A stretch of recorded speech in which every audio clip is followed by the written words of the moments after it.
Dr. Mithrin, party time 10 minutes. My steps are measured, sir. On behalf of my party, All India Anna DMK, and my party supremo and the Chief Minister of Tamil Nadu, Dr. Purachitha Levi, I rise to support the Lokpal Lokayukta Bill 2011. Sir, this Lokpal bill has come a long way since 2011 at least, the present bill. And Rajya Sabha, by taking this bill today, it has been successful in removing the taint it had acquired since the Black Day of 29th December 2011. In fact, on that day, the combined opposition had moved a number of resolutions, number of amendments, which would have strengthened the Lokpal. But sensing that the government will be defeated on that day on very many amendments that day, the government of the day, on that day, they got the House adjourned. It is to the credit of their own party member, Mr. Satyavrat Chaturvedi, the convener of the Select Committee, who got many of the amendments which the opposition had moved into the report of the Select Committee. Today, because of that, this is seeing the light of the day. And in fact, I would like to say that the minister spoke about, he patted on his own back and also on all our backs by saying that at last we have reached a consensus. I would like to point out to Sibbalji that a consensus was indeed reached on 23rd November 2012 itself, when the Select Committee submitted its report to the Parliament. It is the insincerity of the UPA government which ignored the report of the Select Committee for more than 1 year. In fact, we had 2 sessions in between, and we are at the last week of the 3rd session.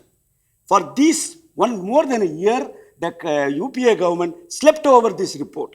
Because of the results of the recent assembly elections, suddenly they find the urge to bring the Lokpal in the 4th week of this session. However, better late than never. In fact, the new Lokpal, once he assumes charge in a couple of months from now, he will have his hands full, because the UPA government is gifting him with a plethora of corruption cases, starting right from the Colgate of involving the Prime Minister himself down to the last minister of the UPA cabinet. So the new Lokpal will have his hands full, and probably his entire term of 5 years or so will be spent only on the UPA too. To that extent, at least they have now done sort of a remedial measure for their own misdeeds.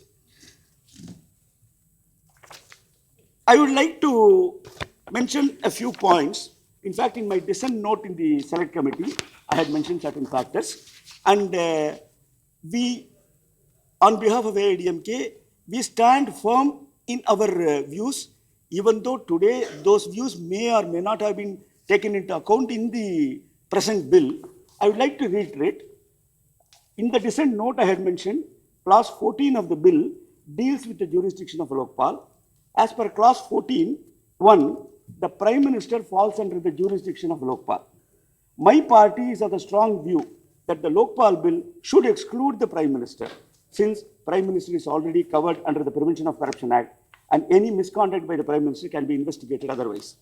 The functioning of Lokpal, inclusive of the Prime Minister, will pave the way for a parallel government which would undermine the authority of the office of the Prime Minister. Even today, we hold this view, even though the government may probably buckle under pressure from various quarters. We hold this view even today. Similarly, our firm commitment, our firm view is that in consonance with our view that the Prime Minister should be kept out of the Lokpal, for the very same reason, the Chief Minister of any state should also be kept out of the purview of the state Lokayukta. I want to reiterate here today, if and when a Lokayukta Act is enacted in Tamil Nadu Assembly, we will see to it that the Chief Minister of the state is not included in the Lokayukta Act. I had also mentioned in my dissent note about the establishment of the Lokayukta. Since Article 246 of the Constitution of India, it provides for both Parliament and state legislatures to make laws with respect to any matters enumerated in the list 3 of the 7th schedule of the Constitution. Also, federalism is a part of the basic structure of the Constitution and is inviolable. Hence, the choice of constituting Lokayukta should be left to the state government. and the state government may enact a legislation if it deems it necessary. I still reiterate that our view that it should not be made mandatory by this present act. It should be left to the discretion of the state legislature whether they want a Lokayukta or not.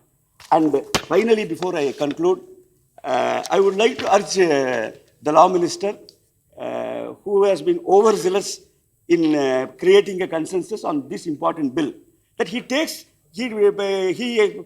shows the same zeal in getting a consensus around, in getting the women reservation bill, as well as the bill for the reservation in promotion for SCs and STs. Those two bills also, he creates the similar consensus and brings them and passes them in the Lok Sabha in this session itself. Thank you, sir. Thank you.